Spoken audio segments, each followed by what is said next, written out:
મિત્રો, તમે રૂપિયાનો સિક્કો જોયો હશે. તેના પર એક બાજુએ સિંહોની આકૃતિવાળી છાપ ઉપસેલી છે, જે સારનાથના સ્તંભ પરથી લેવામાં આવી છે. સારનાથના વિશાળ સ્તંભ પર આ સિંહની આકૃતિ સ્થાપિત કરવામાં આવેલી છે. આ સ્તંભને મૌર્ય વંશના સમ્રાટ અશોક દ્વારા નિર્માણ કરાવવામાં આવ્યો હતો. ભારતે તેને રાષ્ટ્રીય પ્રતીક તરીકે સ્વીકારેલ છે. ચંદ્રગુપ્ત મૌર્ય, મૌર્ય વંશના સ્થાપક, ઈસવીસન પૂર્વે 321થી ઈસવીસન પૂર્વે 297. બાળપણમાં રાજાની રમત રમતા ચંદ્રગુપ્તનું હીર પારખી તક્ષશિલાના કૌટિલ્ય ગોત્રના આચાર્ય વિષ્ણુગુપ્તે તક્ષશિલા લઈ જઈ તેને શસ્ત્ર અને શાસ્ત્રોની તાલીમ આપી. વિષ્ણુગુપ્ત એટલે કે ચાણક્યની તાલીમની મદદ અને માર્ગદર્શનથી ચંદ્રગુપ્ત મૌર્યએ ઈસવીસન પૂર્વે 321માં નંદવંશના અંતિમ સમ્રાટ ધનનંદને હરાવીને મગધની ગાદી સંભાળી અને મૌર્ય વંશની સ્થાપના કરી.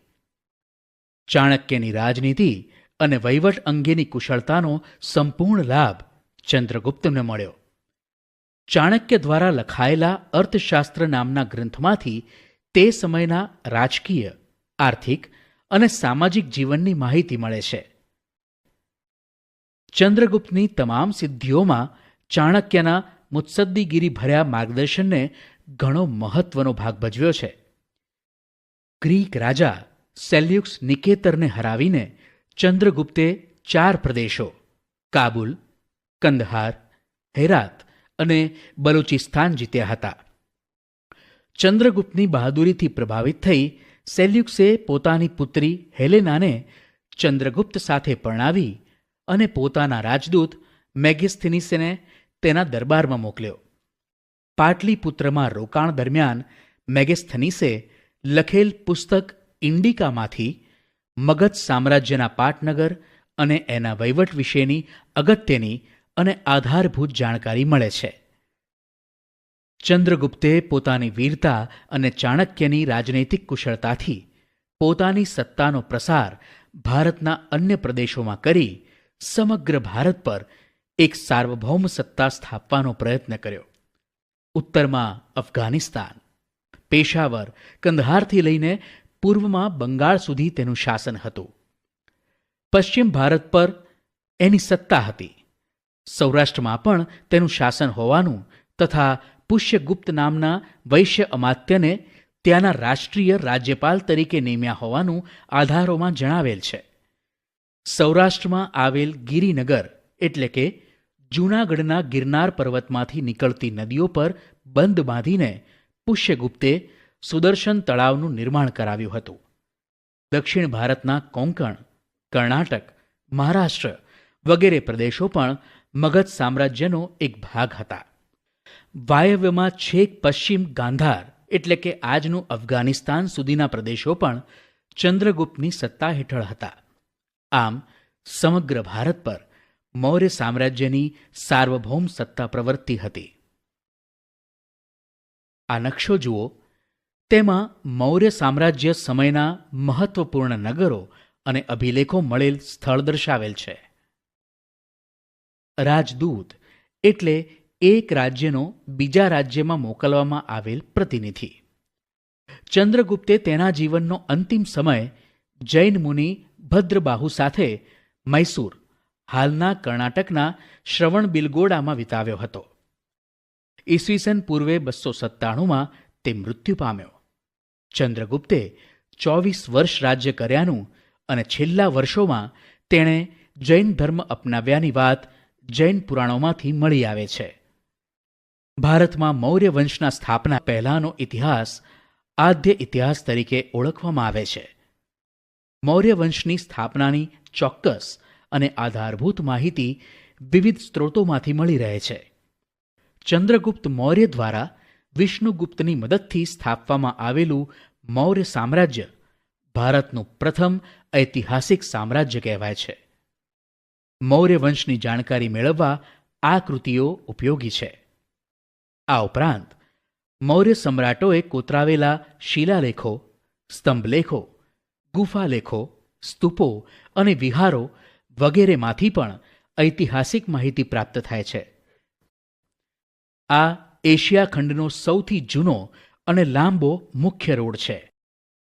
આ રોડનું નિર્માણ સૌપ્રથમ ચંદ્રગુપ્ત મૌર્યના સમયમાં થયું હતું. તે તામ્રલિપ્તિ થઈને તક્ષશિલા અને તક્ષશિલાથી મધ્ય એશિયાને જોડતો હતો. તે સમયે ગંગાના મેદાનથી ગાંધાર સુધી આ રોડ વિસ્તરેલો હતો. શેરશાહ સૂરીએ પોતાના શાસનકાળમાં આ રોડનું પુનર્નિર્માણ કરાવ્યું હતું. અંગ્રેજ શાસનકાળ દરમિયાન ડેલહાઉસીએ કોલકાતાથી પેશાવર સુધી આ રોડનું પુનર્નિર્માણ કરાવ્યું હતું. વર્તમાન સમયમાં આ રોડ દિલ્હીથી કલકત્તા સુધીના રાષ્ટ્રીય ધોરીમાર્ગથી ઓળખાય છે. ચંદ્રગુપ્તના અવસાન બાદ તેનો પુત્ર બિંદુસાર મગધની ગાદીએ આવ્યો. પિતા ચંદ્રગુપ્ત તરફથી વારસામાં મળેલું વિશાળ સામ્રાજ્ય યથાવત ટકાવી રાખી તેની ભેટ પુત્ર અશોકને આપી એ જ બિંદુસારની મોટામાં મોટી સિદ્ધિ ગણી શકાય. બિંદુસારના શાસનકાળમાં રાજકુમાર સુશીમની તક્ષશિલાના અને રાજકુમાર અશોકની અવંતીના રાષ્ટ્રીય એટલે કે રાજ્યપાલ તરીકે નિમણૂક થઈ હતી. સુશીમના સમયમાં તક્ષશિલામાં થયેલ બળવાને નિયંત્રિત કરવામાં તે નિષ્ફળ રહ્યો, જ્યારે અશોકે આ કાર્ય સફળતાપૂર્વક પાર પાડી બળવો દબાવી દીધો. બિંદુસારે તેના શાસનકાળમાં કોઈ નવો પ્રદેશ જીત્યો ન હતો, પરંતુ ગ્રીક રાજ્યો સાથે મૈત્રીભર્યા સંબંધ જાળવી રાખ્યા હતા. તેણે મગધની ગાદી પર લગભગ 25 વર્ષ સુધી રાજ્ય કર્યું. પિતા બિંદુસારના મૃત્યુ પછી મોટા ભાઈ સુશીમ અને બીજા સાવકા ભાઈઓ સાથે થયેલા સંઘર્ષને કારણે ગાદીએ આવ્યાના 4 વર્ષ બાદ રાજધાની પાટલીપુત્રમાં અશોકનો રાજ્યાભિષેક થયો હતો. રાજ્યાભિષેક થયા બાદ અશોકે પિતા તરફથી વારસામાં મળેલ રાજ્યના વિસ્તારમાં વધારો કર્યો. તેના શિલાલેખમાં જણાવ્યા મુજબ તેનું સામ્રાજ્ય વાયવ્ય સરહદે આવેલા કંદહાર અને પેશાવરથી ઉત્તર ભારતમાં નેપાળ સુધી, દક્ષિણે મૈસૂર હાલનું કર્ણાટક સુધી, પશ્ચિમે ગુજરાત સૌરાષ્ટ્ર સુધી, પૂર્વમાં મગધ હાલનું બિહાર, કલિંગ હાલનું ઓડિશા સુધી ફેલાયેલું હતું. મગધની પડોશમાં આવેલ કલિંગ હાલનું ઓડિશા નંદ રાજાઓના સમયમાં મગધ સામ્રાજ્યનો જ એક ભાગ હતું, પરંતુ મૌર્ય શાસનની સ્થાપના સમયે તે સ્વતંત્ર થઈ ગયેલું. કલિંગને ફરીથી મગધ સામ્રાજ્યનો ભાગ બનાવવાની મહત્વકાંક્ષા રાખનાર અશોકે રાજ્યાભિષેક પછીના 8મા વર્ષે ઈસવીસન પૂર્વે 261માં કલિંગના રાજા જયંત સામે યુદ્ધ જાહેર કર્યું. આ યુદ્ધમાં અશોકનો વિજય થયો. યુદ્ધમાં વિજય મેળવ્યા બાદ યુદ્ધભૂમિ અને નગરમાં ફરતા અશોકે બધે જ દુઃખ અને શોકનું વાતાવરણ જોયું. યુદ્ધમાં થયેલ ખુંવારી અને સ્ત્રીઓ બાળકોને રડતા જોઈને કલિંગ પર મેળવેલી જીતનો આનંદ ઓસરી ગયો. અશોકના મનની શાંતિ હણાઈ ગઈ. યુદ્ધમાં થયેલી ખુંવારીને કારણે અશોકના હૃદયમાં ભારે સંતાપ અને પશ્ચાતાપની લાગણી જન્મી. યુદ્ધની નિરર્થકતા સમજાઈ જવાને કારણે કલિંગનું યુદ્ધ તેના જીવનનું અંતિમ યુદ્ધ બની રહ્યું. બૌદ્ધ સાધુ ઉપગુપ્તના ઉપદેશથી તેણે શસ્ત્રોનો ત્યાગ કરી શાસ્ત્રોનું શરણ લીધું. બૌદ્ધ ધર્મ અંગીકાર કરી અશોક રાજદ્વારી પુરુષમાંથી ધર્માનુરાગી અશોક બની ગયો. અશોક પહેલો એવો શાસક હતો જેણે શિલાલેખો દ્વારા પોતાનો સંદેશ પ્રજા સુધી પહોંચાડવાનો પ્રયત્ન કર્યો. અશોકના મોટાભાગના અભિલેખોની ભાષા પ્રાકૃત અને લિપિ બ્રાહ્મી છે. આધુનિક ભારતની મોટાભાગની લિપિઓ છેલ્લા સેંકડો વર્ષોમાં બ્રાહ્મી લિપિમાંથી વિકસી છે. અહીં તમે અ અક્ષર જુદી જુદી લિપિઓમાં જોઈ શકો છો. કલિંગના યુદ્ધનું વર્ણન કરતા અશોકે પોતાના એક શિલાલેખમાં લખાવ્યું છે કે રાજા બન્યાના 8 વર્ષ પછી મેં કલિંગ પર વિજય મેળવ્યો. લગભગ 1.5 લાખ લોકો કેદ કરાયા. 1 લાખથી વધુ લોકો માર્યા ગયા. એનાથી મને અપાર દુઃખ થયું છે. જે લોકો પોતાના સગા સંબંધીઓ અને મિત્રોને ખૂબ ચાહે છે તથા પોતાના દાસો અને મૃતકો પ્રત્યે દયાવાન હોય છે, તે પણ યુદ્ધમાં માર્યા જાય છે અથવા પોતાના સ્નેહીજનોને ખોઈ બેસે છે. તેનાથી મને પશ્ચાતાપ થઈ રહ્યો છે. હવે મેં ધમ્મપાલન કરવાનો અને અન્ય લોકોને તેનો ઉપદેશ આપવાનો નિશ્ચય કર્યો છે. હું માનું છું કે ધમ્મના માધ્યમથી લોકોના દિલ જીતવા એ જબરદસ્તીથી વિજય મેળવવા કરતાં વધારે સારું છે. હું આ અભિલેખ ભવિષ્ય માટે એક સંદેશ રૂપે કોતરાવી રહ્યો છું કે મારા પછી મારા પુત્રો અને પૌત્રો પણ યુદ્ધ ન કરે.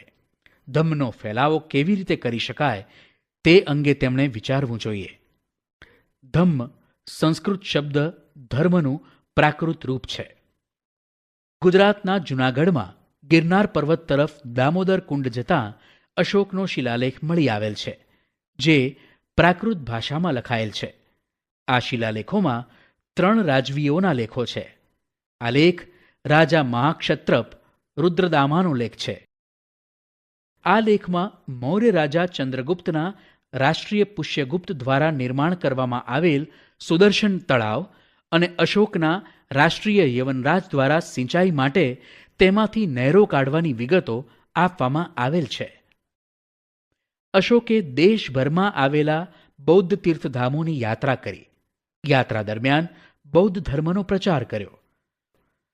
અશોકે ગૌતમ બુદ્ધના ઉપદેશોમાંથી પ્રેરણા મેળવી પોતાની પ્રજાને ધમ્મનો માર્ગ બતાવવા પોતાના સામ્રાજ્યમાં ઠેર ઠેર શિલાલેખો અને સ્તંભાલેખો કોતરાવ્યા. તે સમયની સમસ્યાઓનો ઉકેલ લાવવા અશોકે રાજ્યમાં ધર્મ ખાતાની રચના કરી. આ ખાતાના ઉપરી તરીકે નિમાયેલ ધમ્મ મહામાત્ર નામના અધિકારીએ પ્રજામાં બૌદ્ધ ધર્મનો પ્રચાર કરી તેમનું નૈતિક ધોરણ ઊંચું લાવવાનું કાર્ય કરવાનું હતું. અશોકે રાજ્યમાં શિકાર કરવા પર પ્રતિબંધ ફરમાવી પશુઓની હિંસા બંધ કરાવી. તેણે ગૌતમ બુદ્ધના પ્રેમ, દયા, કરુણા, અહિંસા, સદાચાર, અનુકંપા જેવા સિદ્ધાંતોના પ્રચાર પર ભાર મૂક્યો. ઉપદેશની સાથે સાથે કેટલીક લોક ઉપયોગી વાતો પણ શિલાલેખોમાં કોતરાવી. 1. માતા પિતાની આજ્ઞાનું પાલન કરવું. 2. વડીલોનો આદર કરવો. 3. પશુઓનો વધ ન કરવો. 4. બને તેટલો ઓછો ખર્ચ કરવો. 5. ગુરુની સેવા કરવી. 6. સ્ત્રીઓ અને નોકરો પ્રત્યે માયાળુ વર્તન રાખવું. 7. બ્રાહ્મણો અને શ્રમણોને દાન આપવું. 8. અન્ય ધર્મના મુખ્ય સિદ્ધાંતો સમજવાનો પ્રયત્ન કરી તેનો આદર કરવો. અશોકે ઈસવીસન પૂર્વે 251માં પાટલીપુત્રમાં મોગલીપુત તિષ્ય એટલે કે તિસ્સાના અધ્યક્ષપદે ત્રીજી બૌદ્ધ પરિષદ બોલાવી. આ પરિષદનો મુખ્ય હેતુ બૌદ્ધ ધર્મમાં ઊભા થયેલા મતમતાંતરો દૂર કરી ધાર્મિક એકતા સ્થાપવાનો હતો. અશોકે ભારતના કાશ્મીર, ગાંધાર, ચૌલ, પાંડ્ય અને કેરળ રાજ્યોમાં બૌદ્ધ ધર્મનો પ્રચાર કર્યો હતો. સમ્રાટ અશોકે બ્રહ્મદેશ, સિલોન, અત્યારનું શ્રીલંકા, સિરિયા, ઇજિપ્ત, મેસેડોનિયા વગેરે દેશોમાં ધર્મ પ્રચાર માટે ધર્મ પ્રચારક મંડળો મોકલ્યા. અશોકે પુત્ર મહેન્દ્ર અને પુત્રી સંઘમિત્રાને બૌદ્ધ ધર્મના પ્રચાર માટે સિલોન મોકલ્યા હતા. આમ અશોકે પોતાના શાસનકાળ દરમિયાન બૌદ્ધ ધર્મને રાજ્યાશ્રય આપ્યો. અશોકે ધર્મ પ્રચાર ઉપરાંત પ્રજા કલ્યાણના કાર્યો પણ કર્યા હતા.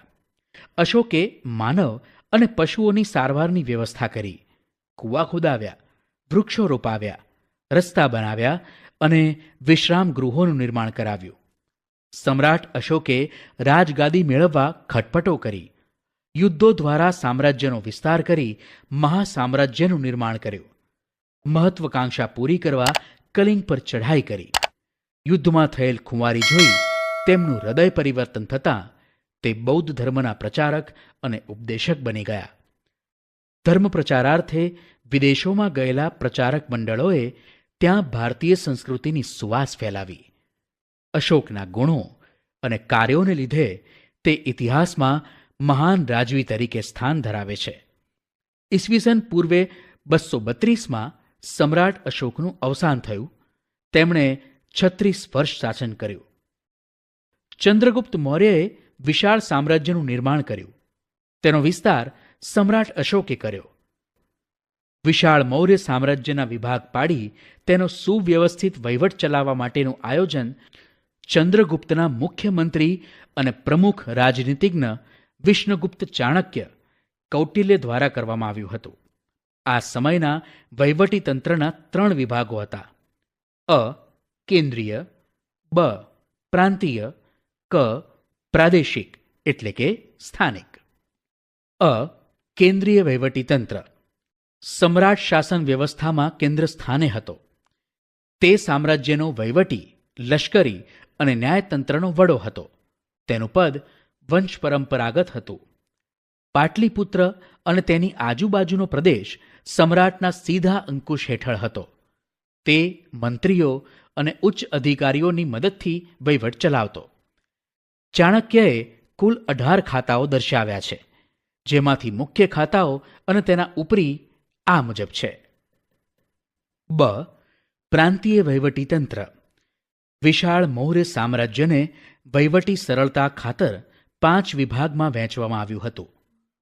પ્રાંત એટલે કે મંડળ અથવા તો વિભાગના વડા તરીકે રાજ્યપાલ કે રાષ્ટ્રીય હતો. આ પદ પર મોટે ભાગે રાજકુમારોની નિમણૂક કરવામાં આવતી. રાજ્યપાલનું કાર્ય સમગ્ર પ્રાંતમાં શાંતિ અને વ્યવસ્થાની જાળવણી કરવી, કરવેરા ઉઘરાવવા, રાજાના આદેશોનું પાલન કરાવવું અને પ્રાંતમાં બનતા બનાવો વિશે સમ્રાટને સતત વાકેફ કરવાનું હતું. ક પ્રાદેશિક વહીવટીતંત્ર વહીવટી સરળતા માટે કોઈપણ પ્રાંતને આહાર એટલે કે જિલ્લા અથવા સ્થાનીય અને આહારને પ્રદેશ એટલે કે સંગ્રહણ અથવા તાલુકામાં વહેંચવામાં આવતો.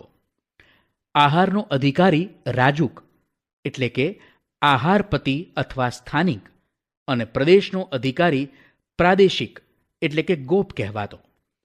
વહીવટીતંત્રનું નાનામાં નાનું એકમ ગ્રામ હતું. તેનો ઉપરી ગ્રામણી કહેવાતો.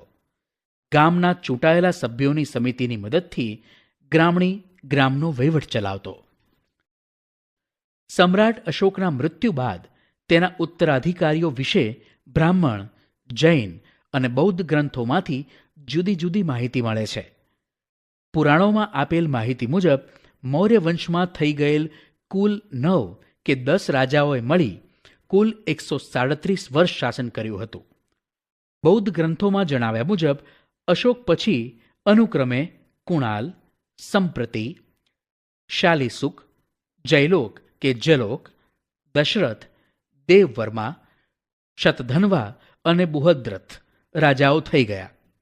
મૌર્ય વંશના અંતિમ રાજા બૃહદ્રથના નિર્બળ શાસનનો લાભ લઈ તેના સેનાપતિ પુષ્યમિત્ર શુંગે લશ્કરી કવાયત જોવાના બહાને એમને બોલાવી એમની હત્યા કરી. આમ ઈસવીસન પૂર્વે 185માં પુષ્યમિત્ર શુંગે મગધની ગાદી પર શુંગ વંશની સ્થાપના કરી મૌર્ય વંશનો અંત આણ્યો.